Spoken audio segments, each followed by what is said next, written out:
A challenge is going out. The match will begin shortly. It'll be on screen for you all momentarily. Technophy doing Technophy's work. Technologic.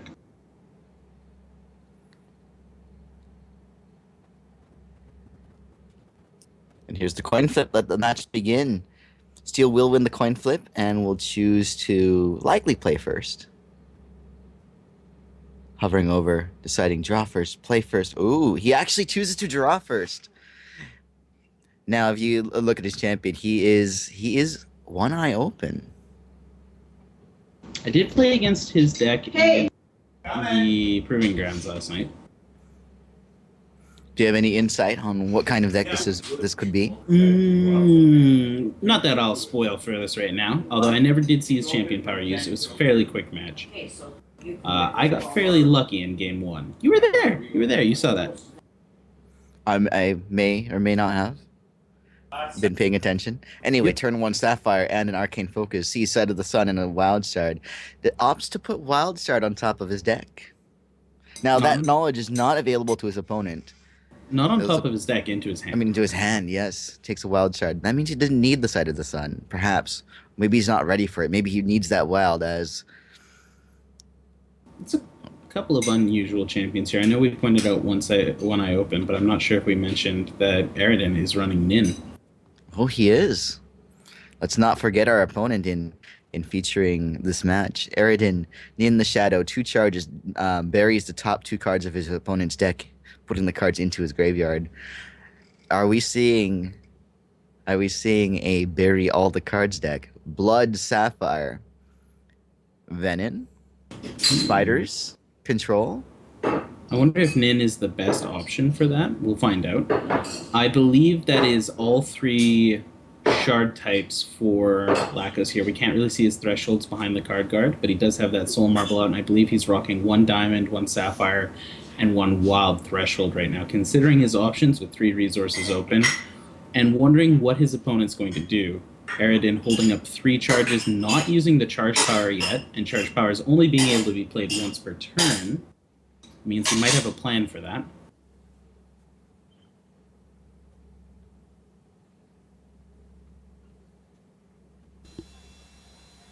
You see the Dream Smoke Mystic come down.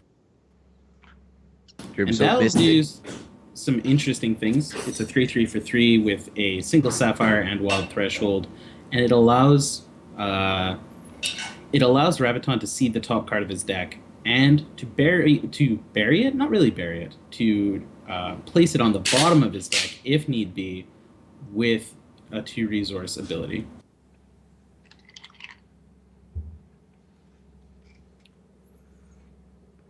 We see that's an interesting thing to see. Yeah, the top of his deck is pretty much exactly what he wants to see here.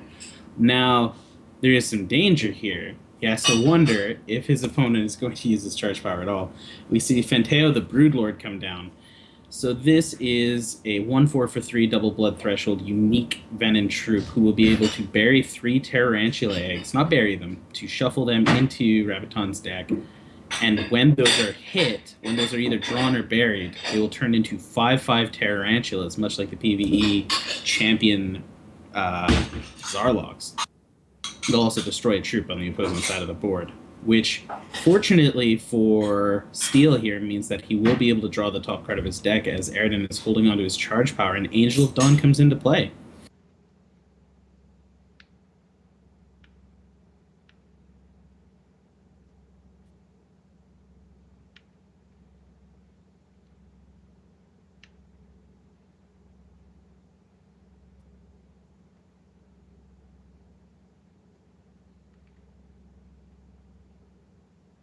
So it's a fairly strong side of the board here for Steel. Even with Fanteo the Broodlord on the opposing side of the board, it's not applying a whole lot of pressure. Those Tarantula eggs can get out of hand, though, so he's going to want to start swinging. And the 4 defense back end of Fanteo will stop the arguably strong offensive troop Dreamsmoke Mystic from swinging in.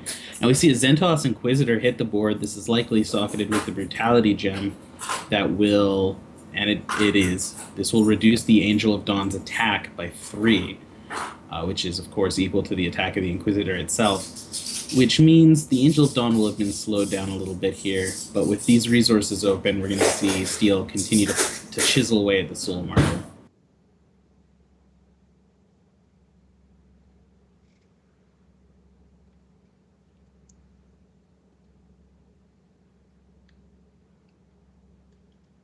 I haven't seen a Zentos Inquisitor for a while.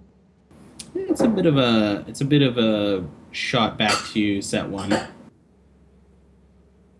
A very powerful troop in its own right, a very strong control-orientated troop. He's also relevantly a Venom, and if this deck is running Exarch of the Egg, I mean, it entering play repeatedly could add some Spiderling eggs, just additional options. Now, if the top of his deck is ever a Spider Egg, that Dreamsmoke Mystic will allow Steel to put it at the bottom. But if multiple cards are being buried at once, he doesn't get a chance to interrupt that as it resolves. So we see him swing in for 1 Steel, and then Fanteo exhausts in his end of turn. 3 Tarantula eggs, wahaha, now inside of Steel's deck. Eredyn will draw for the turn, and will likely see his charge power here. Just trying to hit 2 cards, maybe see a Tarantula here, and destroy one of Steel's troops on the board.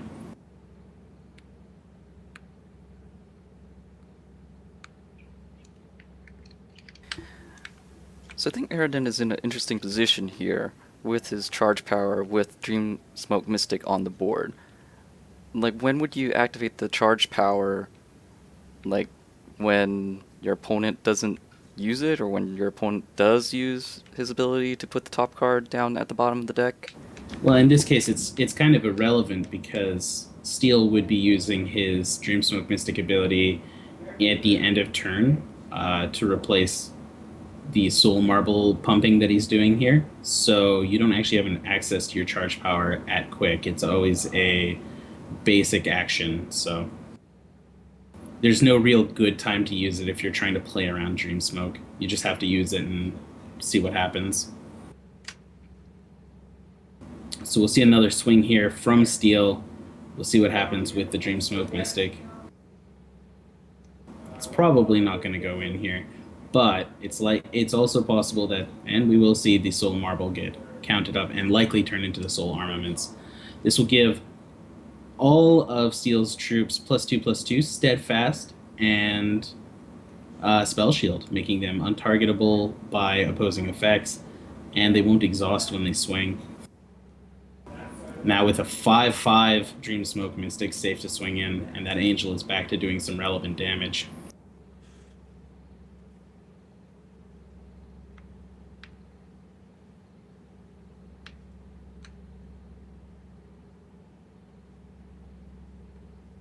Now this will stop the Tarantulas from destroying a troop on Steel's side of the board, but it doesn't necessarily completely hose him here. And as well, Eredyn is playing Sapphire, so a Time Ripple can affect the Soul Armaments and bring that back into the hand of Steel, where it will not be able to give its benefit. And we'll see at the end of turn the Azurfate Sorceress being dropped. A 2/2 for 4 with a major and a minor socket. And if I had to guess, well, we know that's quick, and it's also got the Bury Gem, which means that it will bury the top 4 cards of Steel's deck, and any 4 or higher cost troop that comes into play will get inspired by the Azurfate Sorceress's ability, and here we see it happening. The Tarantula gets hit, it's a 5/5, it buries 10 cards, it finds another Tarantula, buries another 10 cards, and there goes Steel's deck. He is unable to play the game without a deck. He will draw a card at the beginning of his turn, his hand will hit the bare board, and he will lose. So we see the good games put out there, that Azurfate Fanteo combo, too strong really to deal with there. If it had missed a Tarantula, it would have given Steel some more time to react, but taking an advantageous board position and falling behind there.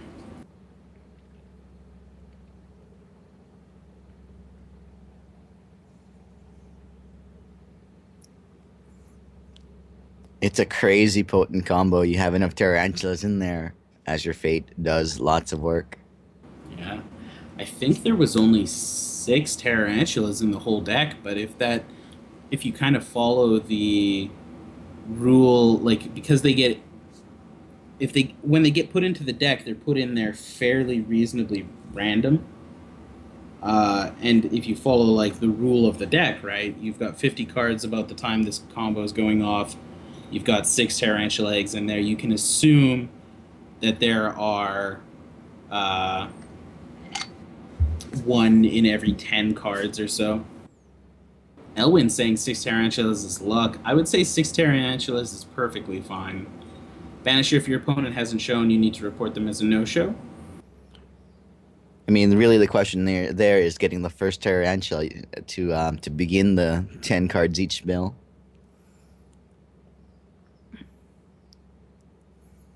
Because they are put randomly. It might come out before you need it. I mean, I guess getting a tarantula earlier than you expect is still a decent thing.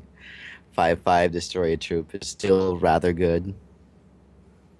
But it could be that when you have Azure Fate online, if you don't have enough ways to get the first one buried, the combo might not go off. And even then, if there's a gap between two of your tarantulas, the combo doesn't complete. Yeah, and even if the Azure Fate had missed, because it was played at quick at the end of Steel's turn, first off, another troop could have been played, and second off, the champion power was available. And we saw there were some resources open from Steel there, but he didn't have a response to the Azure Fate anyway, so it's pretty brutal. It's a fun combo. It's been making its way around the last little while, and we will see the next match fire up. Of course, Steel losing the first game will get to choose to go first or second here. Almost certainly will choose to get to go first, as it's an advantageous position to be in. And we see him mulligan his opening hand down to 6 and then keep.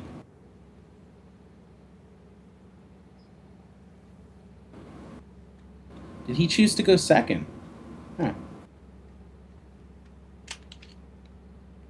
Suppose he did. So Steel choosing to go on the draw here. Plays out a wild shard. His mulligan is affected a little bit less here because he chose to draw. He will get to draw a card on the first of his turn. So both opponents playing with a 7-card opening hand. So what type of cards in Diamond, Sapphire, and Wild would motivate you to go on the draw?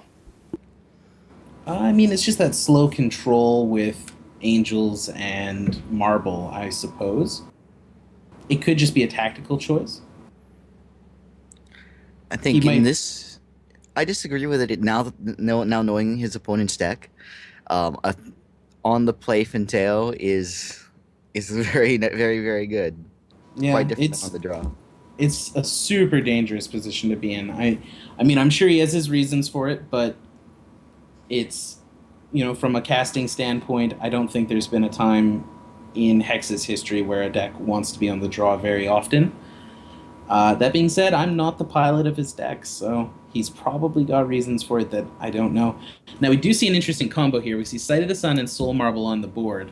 If Eredyn can't answer this, and of note, Eredyn appears to be stuck on 2, well, Steel, even with his mulligan, is making rounds at 3 resources. If Eredyn can't answer Sight of the Sun with a Rotcast or a Murder here, then Steel will be able to go to 4 resources next turn, possibly, use Sight of the Sun and his charge power to pump that Soul Marble up, I believe, in 1 turn. 4, 8, 12, yeah. Just immediately fill that Soul Marble up, and even put a second troop onto the board if he has 2 resources remaining. So that's And a gain some fairly health potent. doing it. Absolutely, gain a lot of health doing it. So for people who were asking earlier why Sight of the Sun was the not Sight of the Sun, One Eye Open was the champion, this is the reason. We'll see these resources pumped in.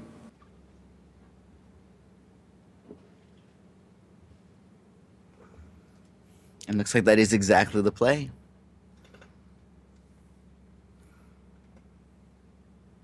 Absolutely. It would be hard to imagine a world where you wouldn't want a soul cavalry or soul armaments this early on in the game. And I think here's the question: do you make it cavalry or do you make it armaments?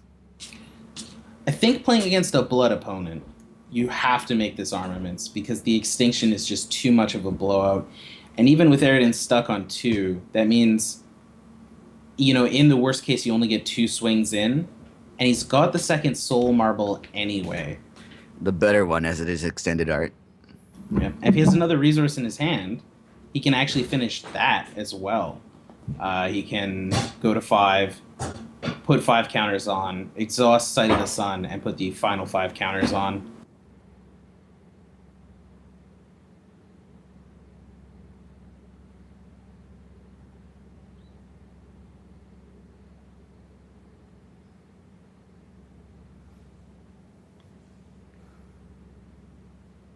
And we will see not quite that here. It looks like Steel is missing the 5th resource. But that's not going to upset him too much, as the Soul Armaments does give him Steadfast on his Sight of the Sun. He can swing in here. And Slice, Dice, and Julian. I mean, and still cut a tomato.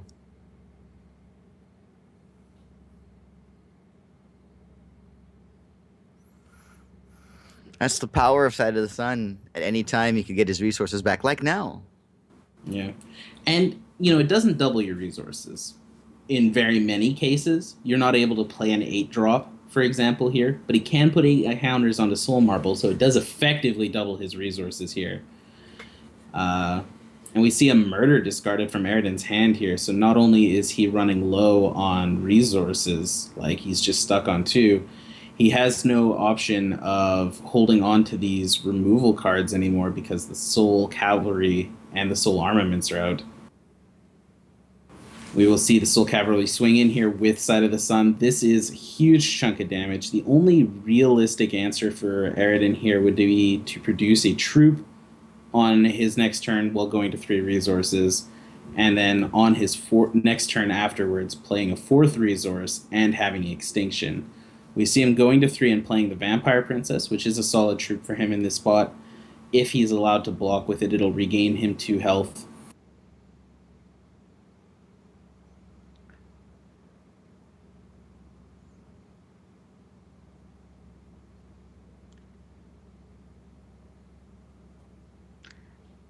Vampire Princess is allowed to hit the board. See if there's something for this. We see Steel exhausting his Sight of the Sun to regain his resources, not to use them, but purely because he can then use them. It regains the health.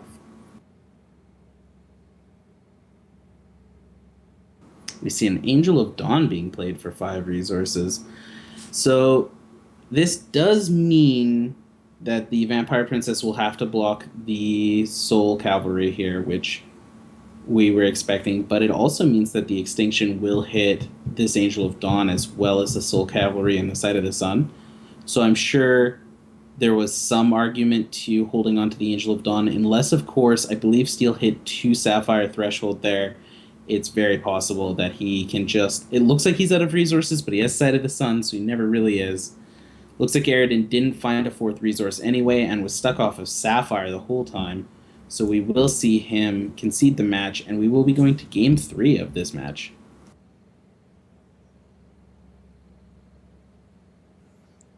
A control deck with Sight of the Sun or Windsinger out, being able to hit your resources back during your opponent's turn, to be able to respond with things that Sapphire decks and Diamond decks tend to play. It's pretty powerful. Keep those resources open. Spend them if you don't need to, like Counter Magic or Time Ripple or Repel or whatever other things. What are people still playing? Martyr? What other quick things? Blinding Light. And we also now have the quick Epiphany for drawing. I've been seeing that index here and there. Wonder if we'll see any of that.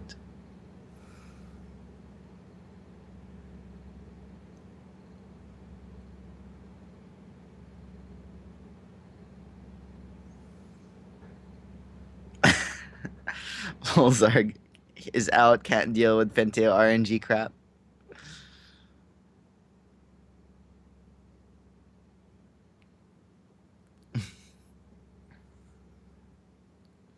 The spider eggs do feel fairly RNG-ish, and I know that upsets some people, but I mean, it's not much different than shuffling cards into your own deck. You are playing around something.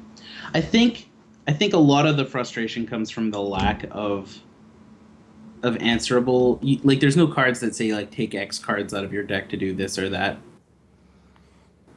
which means you have to be willing to answer the egg related problems as soon as possible. We see Eredyn choosing to go first in game 3, laying down a blood shard off of the Venom resource, because we can see he got a resource there, he got to choose a threshold, and he gained a charge. So that was the Venom resource, the Silk of... You know the one. So this also does mean, if Steel's paying attention, that his opponent has a Venom in hand. We see a Sapphire threshold from both players, and again, Eredyn passes the turn over to Rabbiton.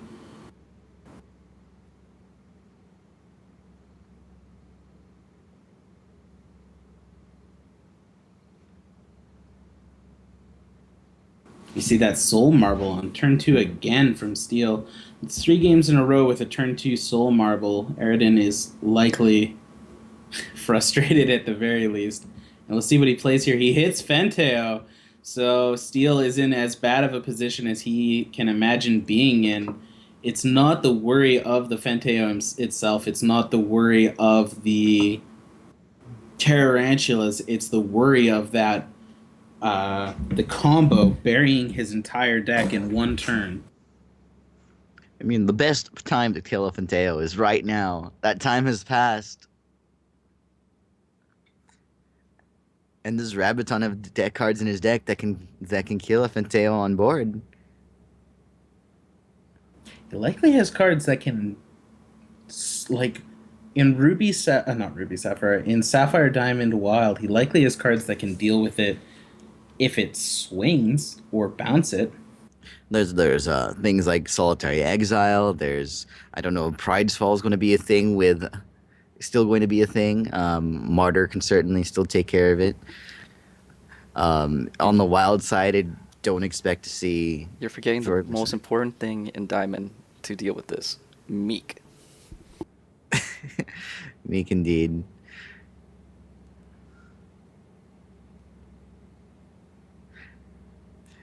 A counter magic on our on Rabbiton's Arcane Focus. No, yes. That's like that's the gut punch. I'm trying to get a card that'll help me out of the situation. And it's counter magic. Now Arcane Focus costs 3. It's an interesting spot to be in, where you're saying you're denying your opponent an Arcane Focus because you know they need those resources. We see Exarch of the Egg coming down.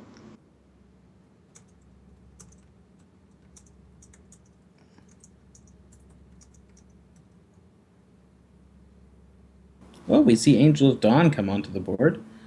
Now, the problem for Steel here is that's not a resource, and while an Angel of Dawn is, at most times, incredibly fantastic, it also is an interesting position to be in when you don't have a shard. Like, you can't use the cards in your hand, you can't accelerate the Soul Marble.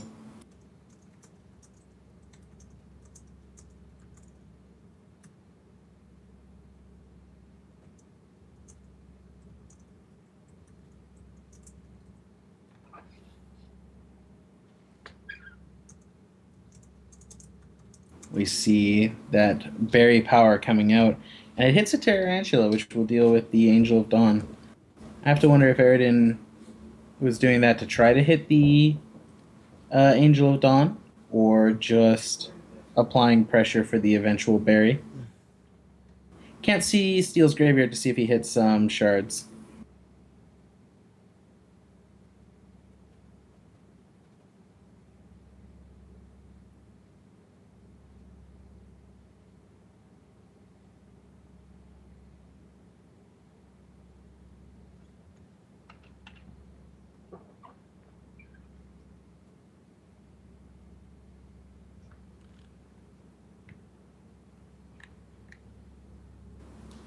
You see the beatdowns on Eredyn's side of the board, eggs being added, swings being made.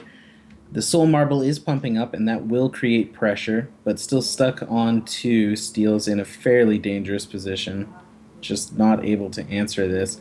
And even if he had the resources, his way of answering this board would be putting damage through, and he has to be able to do that before Eredyn lays down an Azurfate.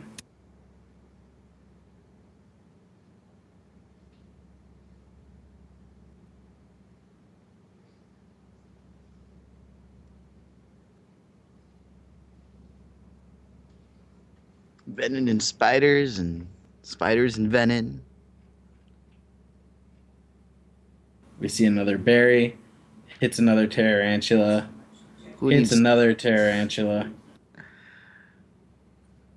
That will be, as best I can tell, if not game, a nail in the coffin. Steel could answer this board with, say, a diamond shard into immortality sort of situation, but otherwise I think he's going to have to concede here. And we do see the draw off at the top of his deck isn't an answer. Round 1 will go to Eredyn here.